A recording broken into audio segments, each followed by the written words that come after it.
Добрый день, дорогие львы! Добро пожаловать на мой канал.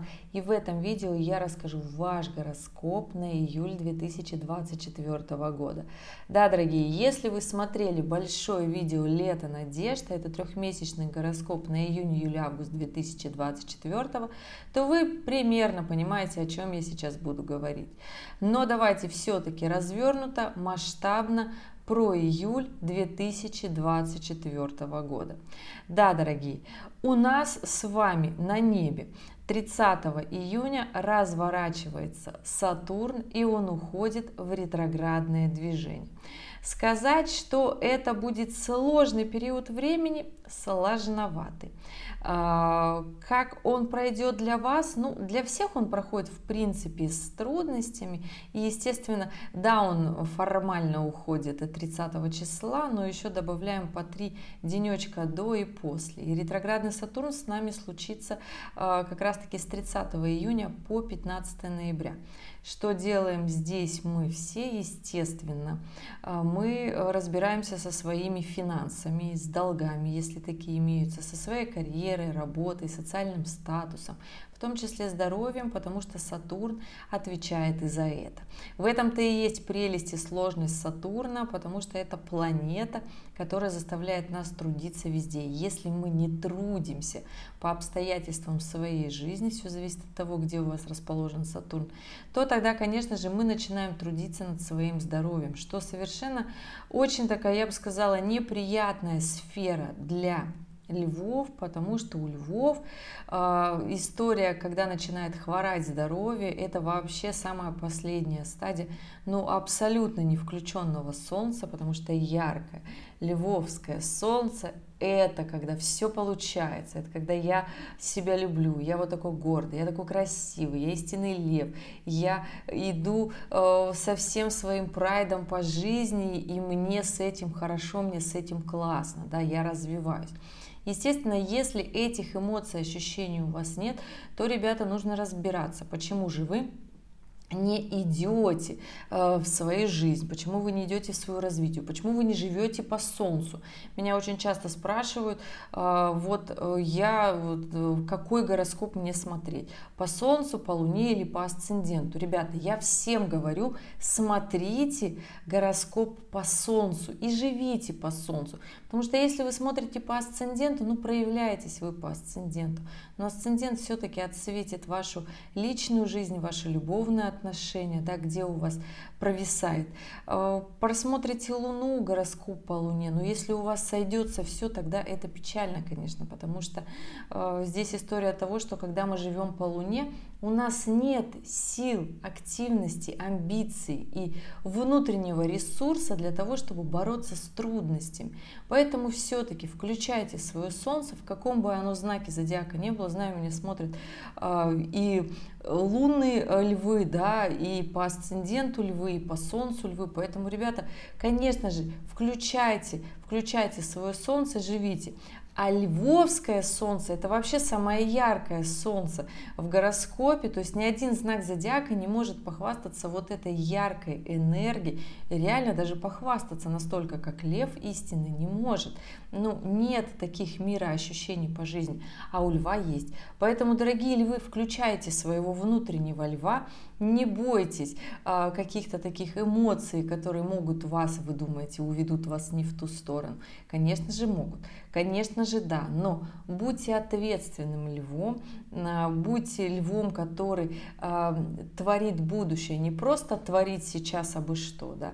То есть здесь история, конечно же, про именно мироощущение себя как льва, и тогда у вас все будет случаться и происходить очень даже хорошо. Итак, у нас развернулся Сатурн с 3 июля, у нас разворачивается Нептун, уходит в ретроградное движение тоже на столько же месяцев. И здесь история того, что нам необходимо в этот момент, дорогие львы, запастись не просто терпением, как просит нас Сатурн, потому что Сатурн будет возвращать к старым недоделанным историям в работе, в карьере, в бизнесе, с финансами, с долгами, то есть с покупкой недвижимости, потому что лев — это тот знак, которому постоянно что-то хочется купить, приобрести, и это нормально. Но здесь необходимо будет поступать по справедливости, я бы так сказала, по справедливости финансовой, да, по справедливости вообще своих идей, ценностей по жизни, и в работе точно так же. То есть необходимо уже начать вернуться к себе, если вы ушли со своего пути. И Сатурн, да, это планета социального статуса, планета, которая дает нам силу продвижения и активность в работе, в карьере, по лестнице карьерной вверх. Здесь, конечно же, нужно эту историю четко смотреть и прослеживать. Поэтому, да, на несколько месяцев мы возвращаемся к работе над ошибками, что же мы не доделали, почему мы топчемся на том же самом уровне и долгое время. Также скажу, что у нас 6 июля у нас новолуние в Раке. Для львов эта история окажется, я не скажу, что такое какой-то очень страшный, печальный, грустный, тяжелое будет новолуние. Нет, разве что для львов первой декады, потому что здесь еще Плутон делает оппозицию к вашему Солнцу в транзитных картах. И здесь, конечно же, будет такое внутреннее ощущение, как будто обстоятельства жестко заставляют зарабатывать больше, заставляют изменить ситуацию, вылезти из той колеи, в которой долго засиделись, потому что Плутон в оппозиции к Солнцу — это всегда энергия, которая раздавливает, которая заставляет действовать быстро и жестко. То есть нет истории того, что можно еще засидеться, подождать и надеяться, что само пройдет. Ребята, само не проходит. Особенно если вы в возрасте 36, 37, 38, 39, 40 и так до 44. То здесь история абсолютно рабочая с Плутоном, который всегда заглядывает и заставляет подниматься на новый уровень. Не просто зарабатывать, а зарабатывать в масштабе. То есть не просто ходить на работу, а уже становиться начальником, директором. То есть добавляет вот эти сложности и трудности и, конечно же, колоссальную ответственность. Сочетание с ретроградным Сатурном будет, конечно же, история гиперответственна. Да? В сочетании с ретроградным Нептуном, что дает Нептун? И на несколько месяцев он всем нам даст, конечно же. У кого-то воодушевление, у кого-то это будет такой творческий порыв и мотив. Лев вообще, в принципе, творческий знак зодиака, огненный, который загорается от любой идеи, как вспышка. И здесь, конечно же, если вы со своим Нептуном в натальной карте владеете прекрасно, то у вас будет такой творческий порыв, вас такое творчество будет толкать и пинать, и вам захочется по вдохновению что-то новое делать, изобретать, пусть в старой работе, пусть в старых проектах, и это хорошо, это нормально. И я всегда говорю, ребята, действуйте, потому что когда мы бездействуем, у нас ничего не получается. Мы просто отсиживаемся и тратим время. И да, дорогие львы, конечно же, есть большое видео Нептун в натальной карте. Посмотрите, за что он у вас отвечает, каким управителем какого дома является. У кого-то, потому что это работа, у кого-то это отношения, у кого-то это финансы, у кого-то это просто депрессия, в которую вы скатываетесь. Самое печальное, конечно же, с ретроградным Нептуном и при всех этих возможностях, которые будут для вас, львы, это впасть в депрессию, потерять вот это чувство веры в себя, потому что льву очень легко это сделать, перестать в себя верить, не позволяйте этому чувству к вам прийти, потому что, ребята, у вас все получится. Да, июль — это месяц, когда необходимо начать активно раскачиваться. А почему? Потому что август будет гораздо, ребят, сложнее, и август будет уже жестко, четко говорить, что все, уже засиделись, отсиделись, уже нельзя дальше сидеть. Июль, конечно же, это такая небольшая работа над ошибками по сравнению с августом. Для кого-то июль покажется уже сложноватым, уже пишут мне, что и июнь уже вообще не легче, уже начались какие-то странные истории передвижений, непонятные мысли, разговоры напряженные. Здесь история того, что, ребят, естественно, все не начинается в один день, у нас всегда причинно-следственные связи, и все истории начинаются далеко-далеко заранее, просто мы как-то не придаем им значения. И здесь история такая, что у нас, ребят, начинаются В июле множество моментов возможностей, когда нужно себя проявить, когда реализоваться в работе. Плюс здесь еще Уран будет весь месяц давать квадратуру ко львам третьей декады, который будет вот прям с ситуациями насильно, нарочно выбивать из колеи, выталкивать из того насиженного места. Я не скажу, что это плохо. Нет, ребят, ну сколько можно уже в старом сидеть, да? Мы живем в мире, который очень быстро ускоряется, и необходимо ускоряться тоже, если вы чего-то в этой жизни хотите. И да, 6 июля у нас новолуние в Раке. Что идем дальше? С 7 июля у нас на небе начинают складываться такие аспекты, как Венера в оппозиции с Плутоном. И здесь, конечно же, эта история на 2 недели. Совместно с этим аспектом еще работает у нас аспект Марс соединяется с Ураном. И здесь история как раз таки, что ситуации будут вытаскивать из засиженного, заставлять работать, проявлять себя. То есть, и я не скажу, что это какие-то фатальные печальные истории. Конечно же, будет непонимание в любовных отношениях, потому что Венера, Плутон — это всегда когда мы хотим предъявить претензии, навести порядок в отношениях, как нам хочется. А отношения же это всегда про двух людей.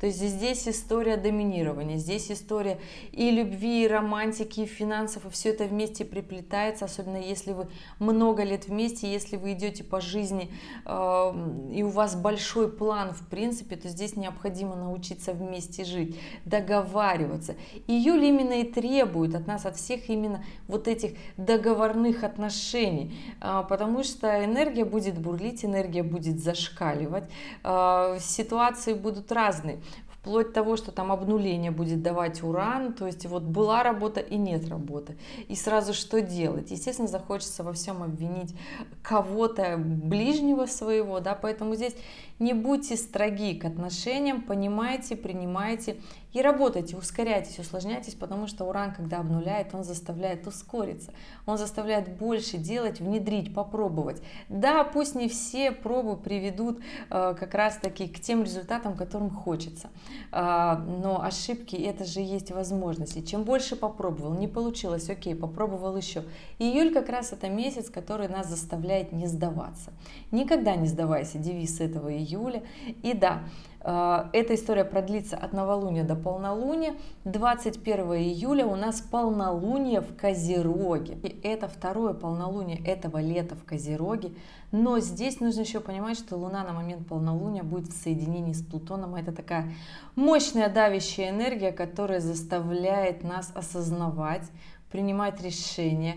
И здесь главное не принимать вот эти решения в состоянии с горячим сердцем. Необходимо, чем хладнокровнее мы будем принимать это решение в таком охлажденном мозгу, тем легче оно будет. Поэтому здесь, конечно же, взвесьте все за и против. Обязательно с точки зрения практичности своего решения, не с точки зрения оголделого оптимизма, потому что да, Уран будет, конечно же, в этот момент максимально выводить из колеи такой, и Уран — это планета, которая всегда дает оголделый оптимизм, какие-то непонятные странные обстоятельства, но все-таки нужно с точки зрения именно практичности принимать вот эти решения, действовать как нужно, по обстоятельствам, не ради хайпа, не ради пиара вот такого оголделого, да, а чтобы потом не попасть в просак, потому что август, дорогие львы, еще раз намекну, будет, мягко говоря, сложноватым, да, поэтому здесь подумайте о результате своих принятых решений.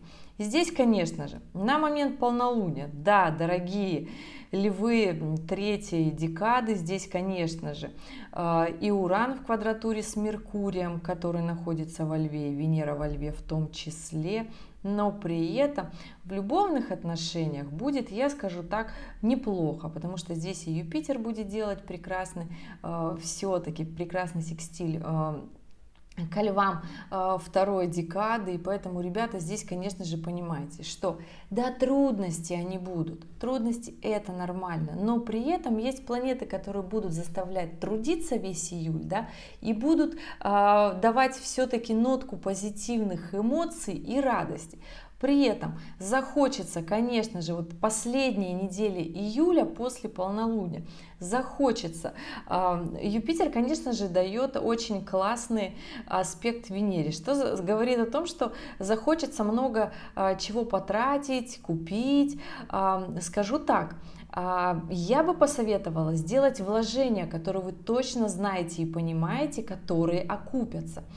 Если же просто тратить на технику, например, с техникой получится не очень, потому что здесь Меркурий в квадратуре с Ураном. И то, ребят, техника, автомобиль, то есть это та история, которая связана вот с Ураном, Меркурием. И здесь все-таки я бы ответила лично, при личных показаниях в ваших транзитных картах, потому что в основном прогнозе это история, которая может не сработать. По крайней мере, это история быть аккуратным 100% за рулем. Это история однозначно вкладываться в знания, в учебу, сдавать экзамены, защищать какие-нибудь свои работы. Это прекрасное для этого время, да. Для того, чтобы что-то продавать, тоже отличное время. Получится удачно, выгодно что-то продать, поэтому продавайте. Что-то покупать — сомнительный аргумент, да, поэтому здесь история, конечно же. Но при этом, если мы отмотаем вперед на август, то в августе у нас ретроградный Меркурий с 5 и по 28 августа, да, и если вам что-то нужно купить, то сделать выбор, конечно же, лучше покупайте в июле, да. Эта история, конечно, лучше сделать в июле, чем это сделать в августе, если у вас какая-то большая полномасштабная покупка, к которой вы давно шли. И то, ребята, я всегда говорю, что не стоит принимать такие решения по общему гороскопу, потому что мы все с вами живем в разное время. Мы время в одно живем, да, но у каждого человека своя линия жизни, да, даже у каждого льва. И здесь время, место рождения очень сильно влияют на то, когда именно вам покупать.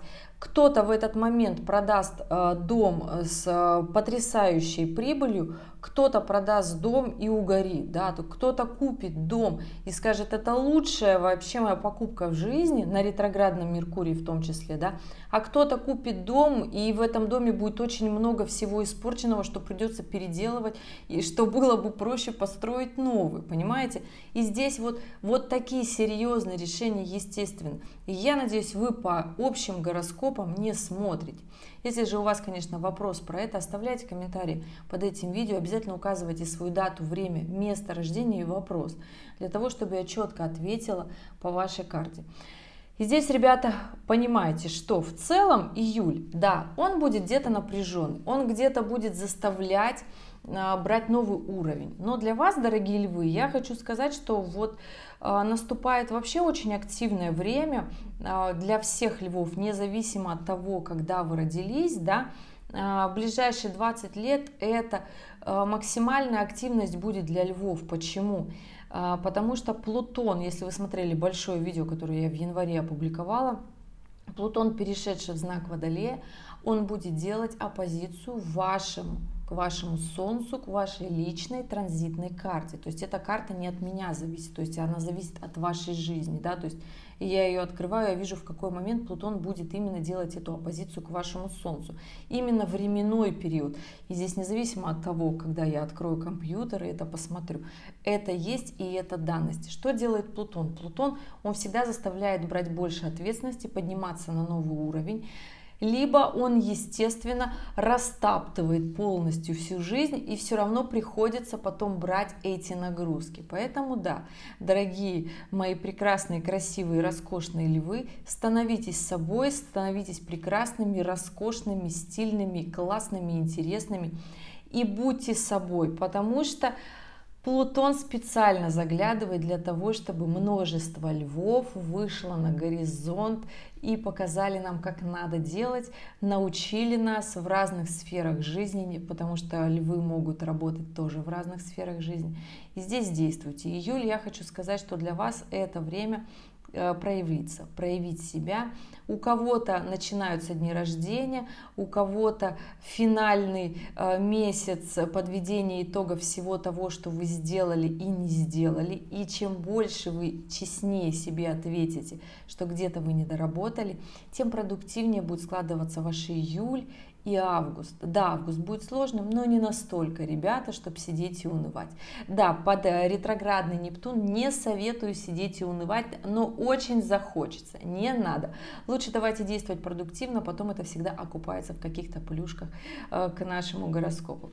Ребят, вот такой будет июль. Спасибо, что были здесь, спасибо, что досмотрели это видео до конца. Будьте активны, будьте продуктивны, будьте мудры в любовных отношениях, поднимайтесь на новый уровень, и тогда у вас все получится. И я желаю вам прекрасного месяца. Спасибо, что были здесь, досмотрели до конца. В конце ролика обязательно прикреплю видео на актуальные ролики, которые вы, если еще не смотрели, посмотрите. Кто давно хотел поучаствовать в консультации, подключайтесь, подсоединяйтесь. До конца лета летние цены. Создала телеграм-канал. Буду еще активно отвечать на ваши вопросы, дискуссии, коммуникации. Там вы просили, я сделала, созрела, как говорится, к этому. Участвуйте, подключайтесь, ребята. Я, как всегда, здесь отвечаю на ваши вопросы. И увидимся с вами в следующем ролике. Пока-пока.